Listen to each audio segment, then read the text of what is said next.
Voilà, je m'appelle Jérôme Quadri, j'ai 42 ans.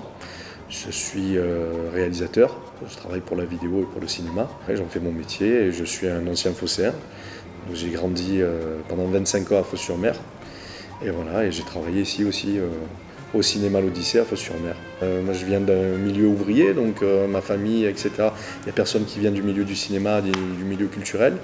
Et donc forcément c'est la passion et l'amour du cinéma qui fait qu'on tombe dedans avec plaisir. Moi, mon école de cinéma, je dis toujours, c'est la médiathèque intercommunale de Fos-Istres, Miramas.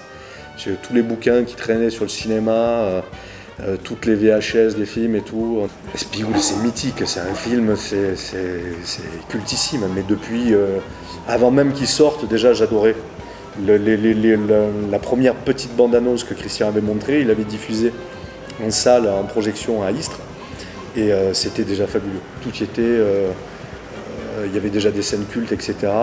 Et j'avais déjà le coup de cœur. Déjà rien que sur la revanche de Monsieur Seguin, c'était fabuleux, c'était drôle, c'était touchant et c'était réaliste.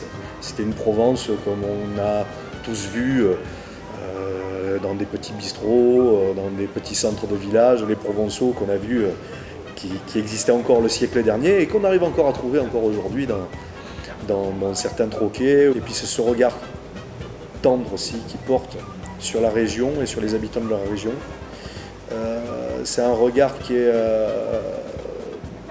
est jamais moqueur, qui est toujours très bienveillant et c'est très touchant. L'idée du documentaire, en fait, ça fait depuis le début que je travaille avec Christian Philibert. Je lui dis, mais le film, le phénomène du film, etc., c'est bizarre que tu aies encore eu personne qui est venu te proposer de faire un documentaire dessus. Christian, il m'a dit, mais il faut absolument que tu le fasses toi. C'est toi le fan historique d'Espigoule, tu connais tout, tu as les archives, tu as filmé plein d'images, etc. Vas-y, je te le produis, tu as carte blanche, fais le documentaire comme tu le sens, etc. Et donc, on a travaillé main dans la main tous les deux, justement, pour raconter d'une façon le plus concise et la plus drôle possible, cette histoire un petit peu du phénomène d'Espigoule. Mais ce film est unique. Hein. C'est le seul film que je connaisse au monde où, quand on allait sur les lieux du tournage, on pouvait voir les comédiens qui parlaient comme dans le film. C'est-à-dire on rentrait littéralement dans le film.